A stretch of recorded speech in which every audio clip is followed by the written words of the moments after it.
it is very prestigious for the University of Tennessee. It will be the third named college at the university in its history. The other two coming not too long ago with some folks you're familiar with. This will take the University of Tennessee's College of Agriculture to new heights.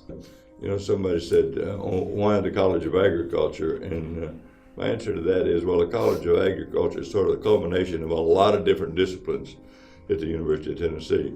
It's possible only because of what's going on in the sciences. Why UT? Why did you choose it as a student?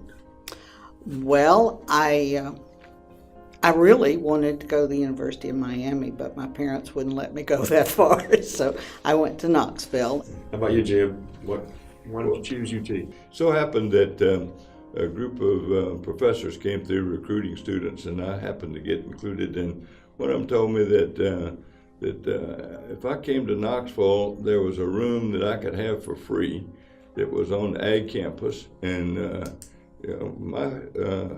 our family wasn't poor; we didn't have a lot of money, but a free room sounded pretty good. So that made that decision for me to go to Tennessee and not to Mississippi State.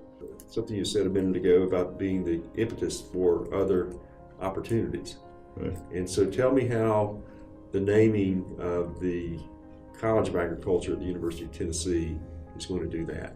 What in your minds, what do you see this blossoming into? Well, let's hope that we see this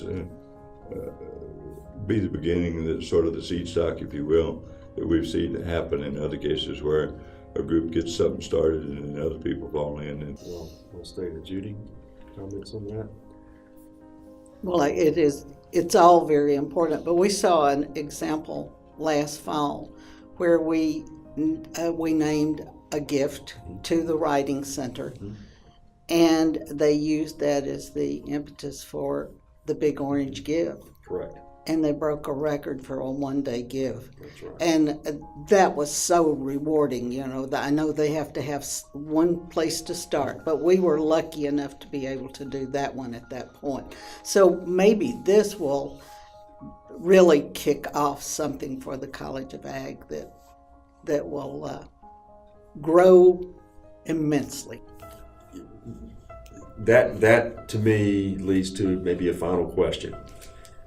When all's said and done, 50 years from now, 75 years from now, 100 years from now, gosh, 200 years from now, the Herbert College of Agriculture will still be standing, and standing even stronger than it has been in its history. What do you expect of that student who's going to graduate next year, 20 years, and 50 years? Jim loves to say, to whom much is given, much is expected. It's kind of the mantra that he lives by, and we as a family love to buy into that. yeah, and I'd hope to add to that we continue to graduate people who don't forget their roots, don't forget their bringing up. It was, I thought, kind of interesting as we were putting some of this together. I had no idea that the university kept a long list of contributions that had been made, and you sent a list out that I don't know, gosh, went back 20 years, and I had to look down the list. And each Went back year, 36 years. 36 years, okay.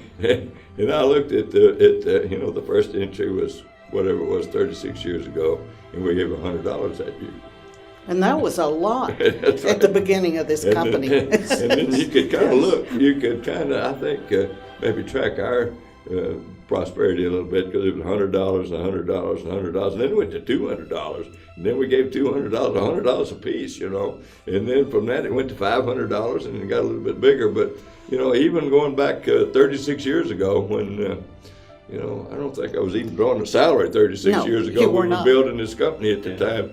We found $100 to give to the university. So. And it also doesn't go back the 50-some years since we actually graduated to when it was $10 a year. Yeah, and that's only because we don't have the record. That's right. To show you. I'm sure it's in a file somewhere, Judy. So somehow, make sure we impart that with our graduates that remember where they came from, because giving back is important.